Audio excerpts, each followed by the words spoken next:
Bonjour les enfants, j'espère que vous avez passé une bonne journée.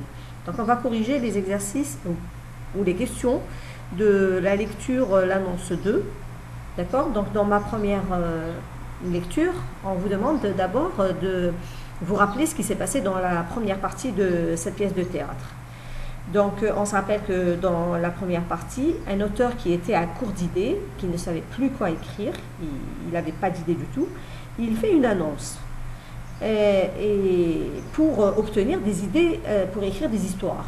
Et alors, il va recevoir Cendrillon, le petit chaperon rouge, la Belle au bois dormant, mais malheureusement, leurs histoires ne vont pas lui convenir. Dans la question 2, on vous demande quels sont les personnages qu'a reçu l'auteur, dans cette deuxième partie, bien sûr. Donc, il a reçu Podane, le petit poussé, Barbe Bleue et le chat botté. Et alors, en comparant avec ceux de la première partie, ils sont comme les autres, des personnages de contes célèbres. Ensuite, je relis pour mieux comprendre. Alors, vocabulaire, liquider. On vous a demandé de chercher la définition de liquider. Donc, c'est tuer quelqu'un. Et dans ce contexte, il appartient au langage familier. Son synonyme, c'est j'ai éliminé quelqu'un, j'en ai éliminé 6 ou j'en ai tué 6. Merci.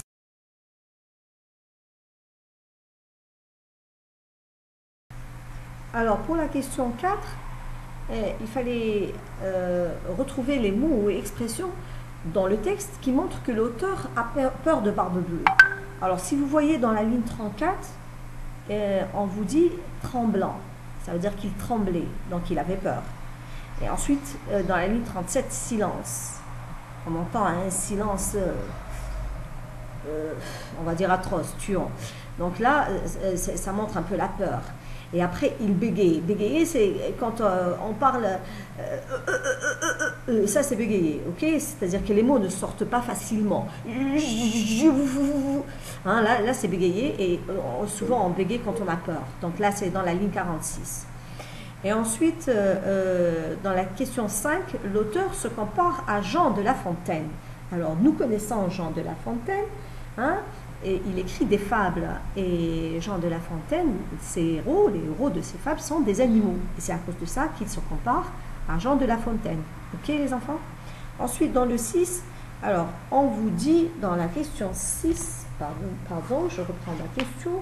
Alors on vous dit de retrouver dans le texte la réplique qui indique que l'auteur...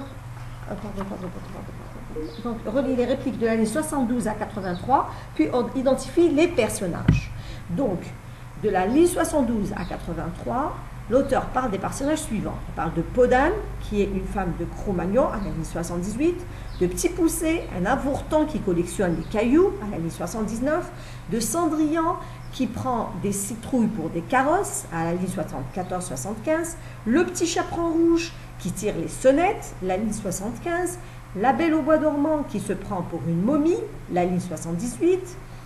Le chat botté, un chat de gouttière, à la ligne 80. Pinocchio, une marionnette en bois qui parle, la ligne 81-82. Blanche-Neige, les 7 nains qui travaillent dans une mine de diamants, la ligne 82. Et les 3 petits cochons qui construisent des maisons, à la ligne 83. Ensuite, dans la question 7, alors, on doit choisir parmi A, B, C, le secrétaire est distrait, laquelle est la plus juste? Alors, le secrétaire est distrait parce qu'il avait peur de Barbe Bleue? Non, c'est pas parce qu'il avait peur que Barbe Bleue revienne. Hein, parce qu'il est fatigué par toutes ces histoires? Non, c'était pas ça son problème. Mais par contre, son problème, c'est qu'il voulait aller rejoindre les autres personnages. Hein, leurs histoires l'intéressaient. Et enfin, dans le 8, vocabulaire, j'explique le sens du mot lamentable. Vous pouvez bien sûr utiliser vos dictionnaires, donc ça veut dire désolant ou pitoyable.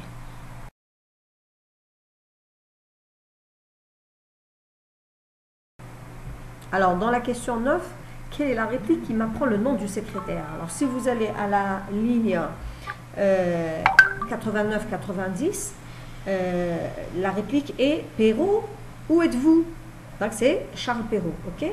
Dans la question 10, on vous demande de compléter la phrase « Le secrétaire sort avec les 7 personnages ». Pourquoi? C'est pour qu'ils lui racontent leurs histoires, car c'est lui finalement qui allait écrire les contes. C'est Charles Perrault. Ensuite, dans la question 11, D'après toi, le personnage, l'auteur, n'avait pas de nom, pourquoi? Ben, il n'avait pas de nom parce que finalement il n'a rien écrit. Tout ce qu'il a écrit de connu, c'était l'annonce sur le journal pour demander de l'aide parce qu'il était à court d'idées. Mais sinon, il n'a rien écrit. Donc c'est à cause de ça qu'il n'avait pas de nom dans cette pièce de théâtre. Dans la question 12, relève du texte un exemple de situation comique. On peut prendre celle où Perrault est le secrétaire de l'auteur. Perrault, le grand Charles Perrault qui est très connu, dans notre pièce de théâtre, il n'est qu'un simple secrétaire. Donc ça, c'est quand même une situation assez comique. Ensuite, un exemple de parole comique, un chat. Vous n'avez pas trouvé d'éléphant ou de dromadaire, c'est quand même... Ensuite, un exemple de geste comique.